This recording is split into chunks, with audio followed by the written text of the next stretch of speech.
My name is Risa Warner, and I will be discussing attention regulation. Does focus show improvement from mindfulness training? So, think about a time when you've been in class and the teacher was like, okay, we're getting ready to do something, but before we get this activity or something started, let me give you some instructions to follow. And then you find your mind veering off. And then all of a sudden you hear the teacher say, all right, class, let's get started.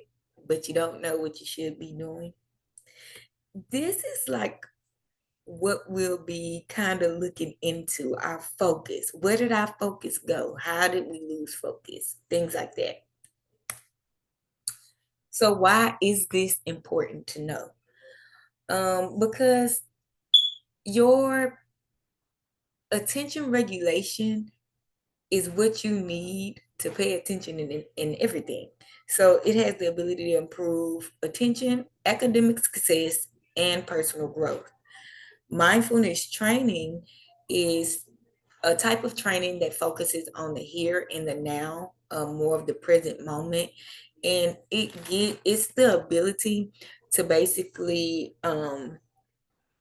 maintain focus despite the presence of distractions. Okay, so despite things going on around you, you're able to just lock in. And then your attention regulation is your ability to stay focused, ignore distractions, and prioritize that focus. So instead of just ignoring everything, you prioritize what you want to focus on.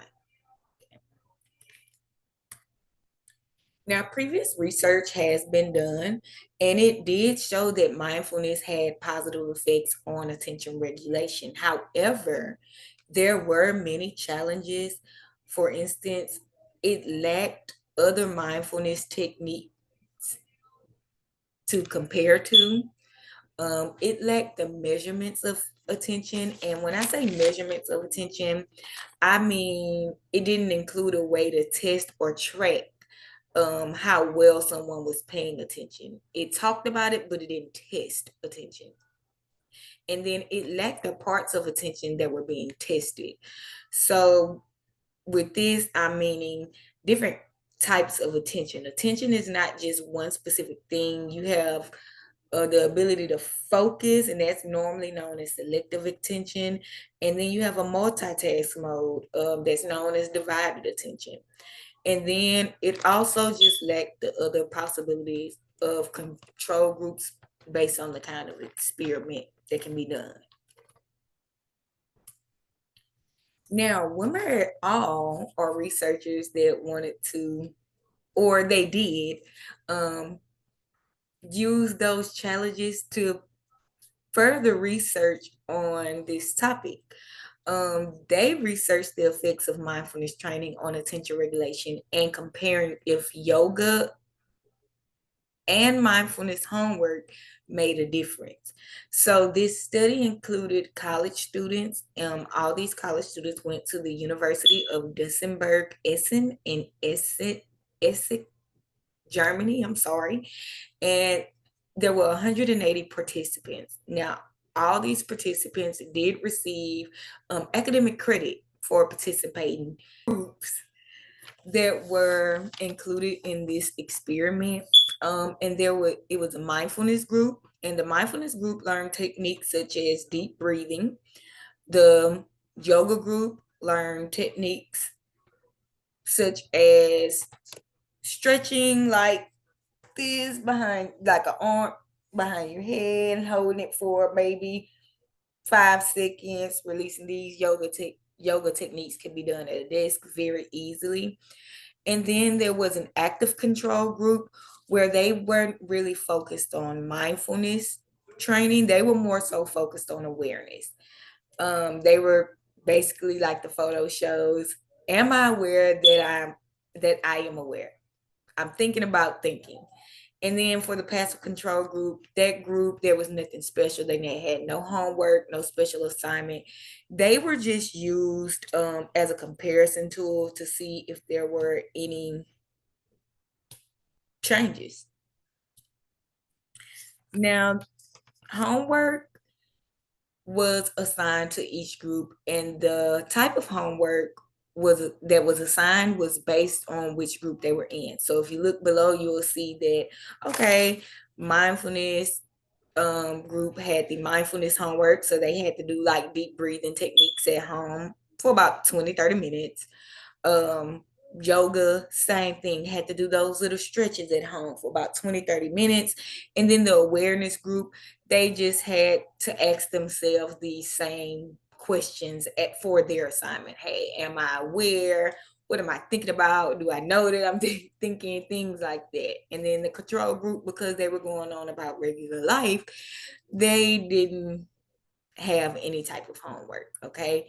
And the homework was important because it would also let us know um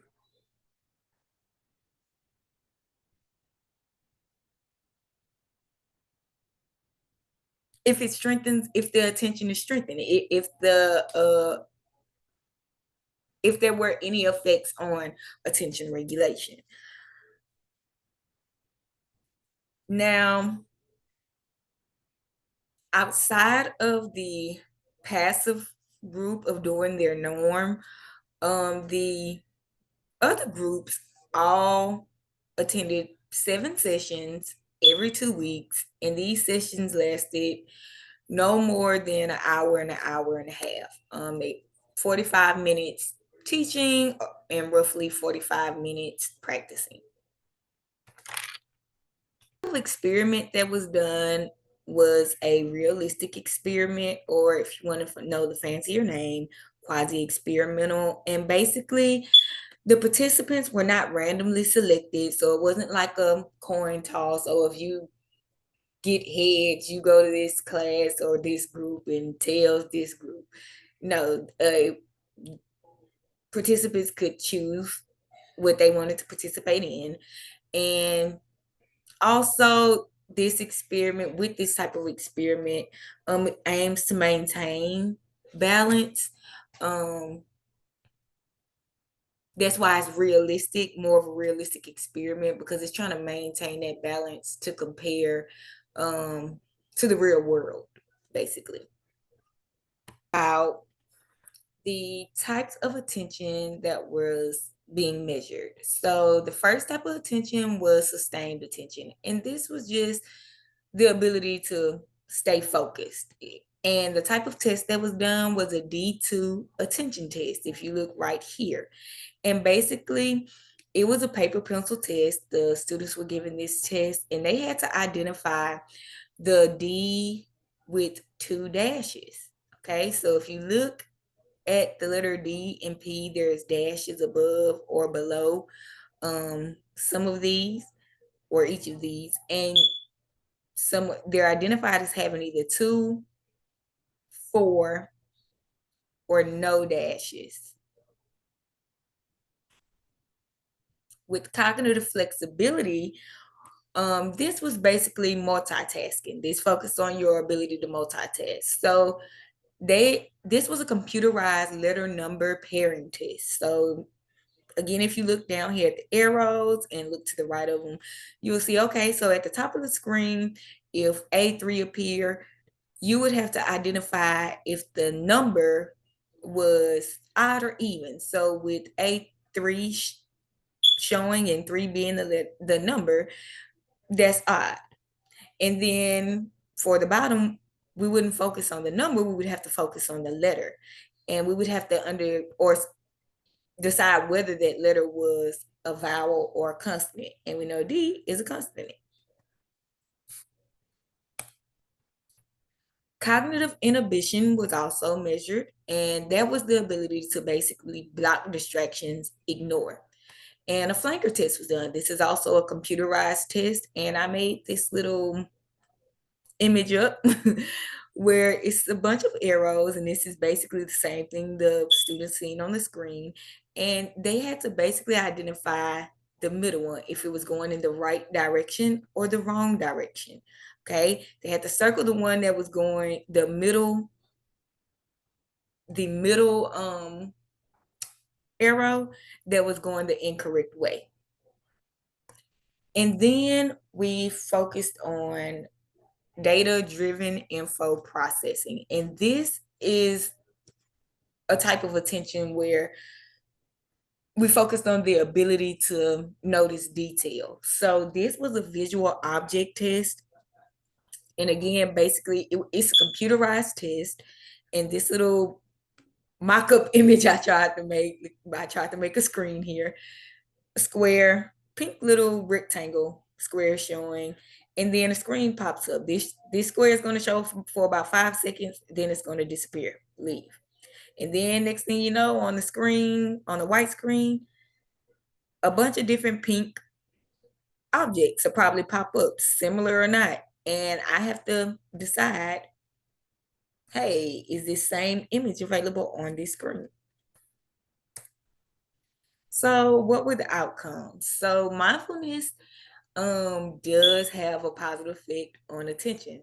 However, we already know that yoga had a small effect and homework had no effect at all.